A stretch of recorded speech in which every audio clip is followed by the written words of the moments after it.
Hello दोस्तों, ज्ञान मंडल classes में आपका हार्दिक स्वागत है। और मैं आशा करता हूं कि आप लोग स्वस्थ होंगे और अच्छे से पढ़ाई करते होंगे।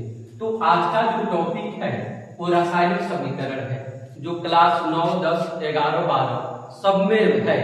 और बिना रासायनिक समीकरण जाने हुए आप केमिस्ट्री पढ़ ही नहीं सकते हैं। जब तक आपको रासायनिक समीकरण मालूम नहीं है, समझना कि केमिस्ट्री अधूरा है। तो अब हम रासायनिक समीकरण के बारे में पढ़ेंगे कि व्हाट इज केमिकल इक्वेशन, यानी केमिकल इक्वेशन क्या है।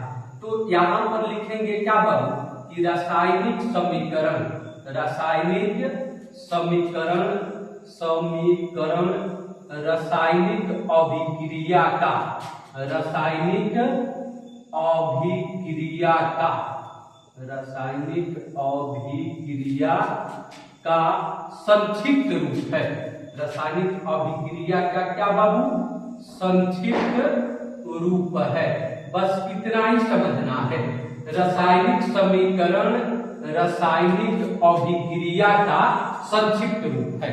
अब तुम पूछोगे कि रासायनिक अभिक्रिया क्या है, तो मेरे भाई रासायनिक अभिक्रिया आपको इसके पहले वाले वीडियो में बता दिया गया है। आप मेरा सभी वीडियो देखिए और वीडियो में अंत तक बने रहिए ताकि आप पूरा नॉलेज ले सके। तो रासायनिक समीकरण जो है रासायनिक अभिक्रिया का संक्षिप्त रूप है। अब आप पूछोगे कि इसको एग्जाम्पल देकर के समझाइए, मुझे नहीं समझ में आ रहा है आप क्या कह रहे हैं। तो इसका एग्जाम्पल क्या होगा? संक्षिप्त रूप है। अब इसको रासायनिक समीकरण समझाने के लिए सबसे पहले हम रासायनिक अभिक्रिया में चलते हैं। अब यहाँ पर क्या करेंगे, जैसे में आपका क्या हो जाएगा बाबू, जैसे लिखेंगे सोडियम, सोडियम और क्लोरीन, सोडियम और क्लोरीन के संयोग से, सोडियम और क्लोरीन के संयोग से, सोडियम और क्लोरीन के संयोग से सोडियम क्लोराइड बनता है, सोडियम क्लोराइड बनता है, सोडियम क्लोराइड बनता है, सोडियम क्लोराइड बनता है।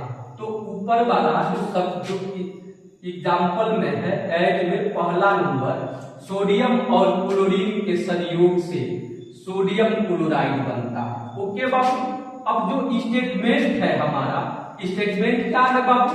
तो सोडियम और क्लोरीन के संयोग से सोडियम क्लोराइड बनता है। This is my statement and this is called chemical reaction, chemical reaction। ये क्या है बाबू?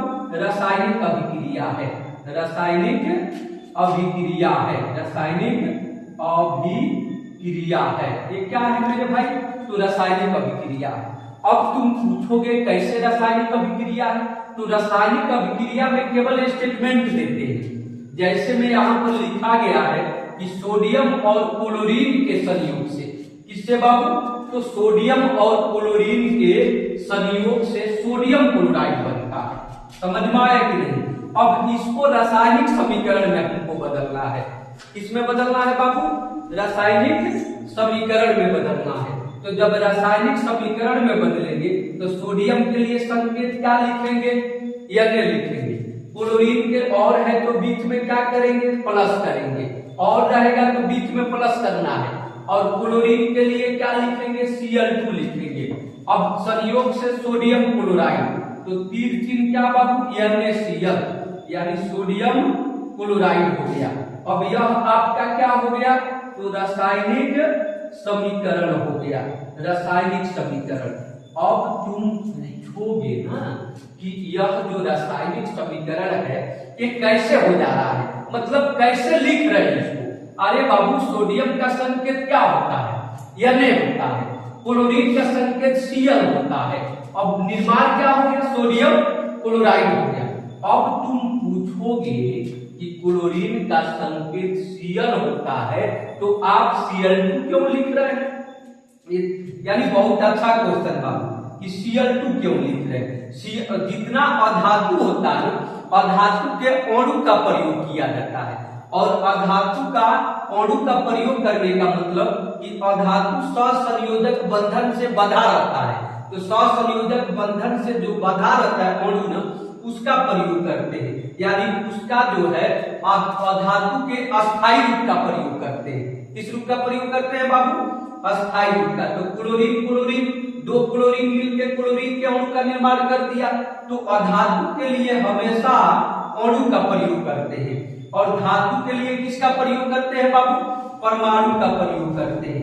इसलिए सोडियम को केवल Na लिख दिया गया और क्लोरीन को Cl2 लिख दिया गया। अब सोडियम क्लोराइड बनता है, तो सोडियम क्लोराइड का क्या बाबू? NaCl। समझ में आया कि नहीं? अब बैलेंस नहीं है तो क्या करेंगे? बैलेंस कर देंगे। अब इस वीडियो में आपको रासायनिक समीकरण क्लियर हुआ कि नहीं, और रासायनिक अभिक्रिया क्लियर हुआ कि नहीं बाबू? ऊपर वाला रासायनिक अभिक्रिया और नीचे वाला जो इसका संक्षिप्त रूप लिखे हैं, यह क्या है बाबू? तो रासायनिक समीकरण है। अब अगले वीडियो में रासायनिक समीकरण को संतुलित करना पड़ेंगे। तब तक के लिए धन्यवाद।